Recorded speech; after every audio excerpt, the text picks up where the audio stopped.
What's up everyone, Steven here, and it's just me. It feels sort of strange to be back in front of the camera again after such a long break. If you follow me, you probably saw that I've done a few live streams since returning from Finland in December, but as far as regular content is concerned, I've had a bit of a rough time getting back into it, just because I've been so burnt out.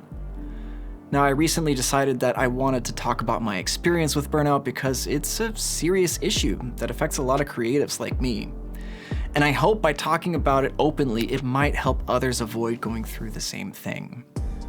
Before I really get into it though, I want to say that I am very grateful for the people I've worked with and the opportunities I've had over the last several years. The point of this video isn't to call anyone out or to sound ungrateful. This is merely to point out the mistakes in my own actions in neglecting my health and well-being. But along with that, I do want to create this video to let everyone know what I've been up to, the type of projects I'm looking forward to, and what I want my life to look like in the next few years. Now, I am not a medical professional. I'm merely speaking from my own experiences and research. If you are experiencing burnout or some other emotional trauma, I would advise you to seek professional help or guidance or counseling if that's an option for you. If you're interested in learning a little bit more about burnout's causes and effects, I left a link in the description to a video that explains it in depth. So about 5 years ago, I experienced an injury that could have ended my music career. It had to do with my wrist, and it got to the point where I couldn't even play guitar. I never wanted to give up on music, so I pivoted to audio and music creation, but more on the technical side. And I fell in love with it immediately. I became hyper-fixated on it, learning everything I could as fast as I could. While learning audio and healing my wrist, the guitar shop where I'd worked for 12 years closed. Instead of getting a new job though, I threw myself into audio full-time. I signed up for a service called Nail the Mix by the URM, which is urm.academy. And suddenly I had a community to be a part of and work started to flow my way. I worked hard. I worked a lot. 80-hour work weeks were the norm, and generally speaking, when it comes to workload, I think sprinting is fine if there's an end date or you can come up with systems to streamline your work so you're not putting in as much time. The problem is I didn't have an end goal or an end date or spend time enough to build out systems to streamline my work. Not to mention the whole time I was getting praise for the quality of my work and how much I could get done in such a small amount of time. And for a people pleaser like myself, this incentivized me to continue with my ridiculous schedule. It was exciting to see how far I'd come in such a short amount of time. I replaced my income from my stable job at the guitar shop in about 6 months of doing freelance work. A few months later, I moved to Los Angeles to do in-person work with an engineer I'd been assisting. I was asked to speak about my progress at an audio convention called the URM Summit.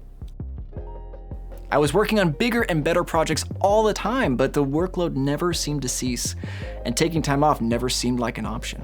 It felt like if I took time off, leads would dry up, my clients would move on to the other prospects. Like, I'd become obsolete overnight if I stepped away. About 6 months after moving to LA, I got tagged in a post that Neural DSP was looking for a content creator. Naturally, I was stoked to apply, and when I got the confirmation email from Doug a couple of months later, I was almost literally bouncing off the walls. I started creating pieces of content for the company, and it was like a dream come true. The first 6 months or so, I was producing 2 pieces of content a week. Now this doesn't sound like a lot, but the style and format made the work incredibly labor and time intensive. Eventually I got to the point of burnout where I had to ask if we could slow down the content schedule so I could try and just catch up. We all agreed to go down to 1 piece of content a week, but notice my error though. I told them I was burnt out, but I didn't ask for any time off. I didn't tell them that I needed a break to recharge my batteries. I merely slowed the pace from a sprint to a run, even though I was already on empty. To be completely honest, I was still scared that I'd become obsolete and be replaced if I didn't produce the content, even though that was never even hinted at. I mean, imposter syndrome probably played a part in that mentality. Not to mention this whole time my girlfriend, who would later become my wife, is warning me that I'm doing more harm than good to myself and our relationship. But I thought if I could just push through, get a month ahead of schedule, batch content, everything would be solved. I just needed more time, work a little bit harder, and I'd get a reprieve.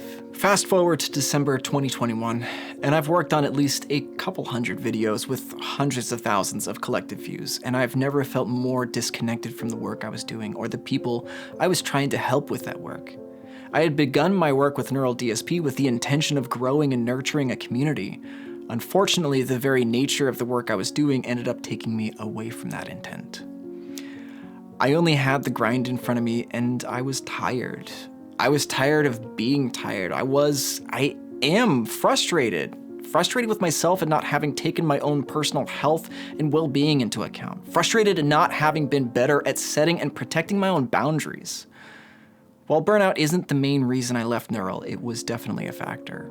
It's why I've been struggling with myself for the past couple of months, trying to come up with content to make for my own channel.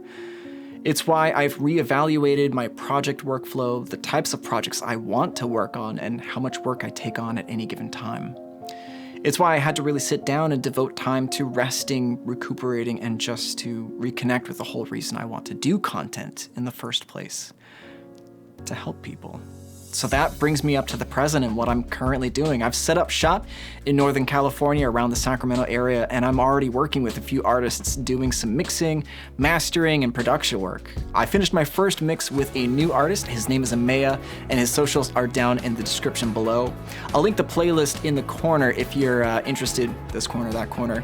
If you're interested in watching the live streams of me mixing his track, Foxglove's Amethyst. I'm also back to other hobbies like woodworking and building stuff, which is something I love to do. I built this desktop for my standing desk. I built my first and maybe my last computer. So this is the first step onto the next part of the journey for me. If you want to help support me and my business, there are a bunch of ways to do so. Liking the videos and subscribing to the channel will help my videos get a bit more visibility.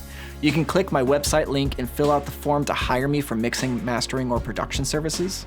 You can click any of the Amazon affiliate links if you're in the market to get some new gear that I would recommend. A small kickback does get sent to me at no additional cost to you from those purchases, and every little bit is greatly appreciated. With that being said, here's to the first of many videos I'll be uploading on this channel. I hope to entertain and educate as I have in the past, and I'll hope to see you all for that next video. Coffee. Coffee.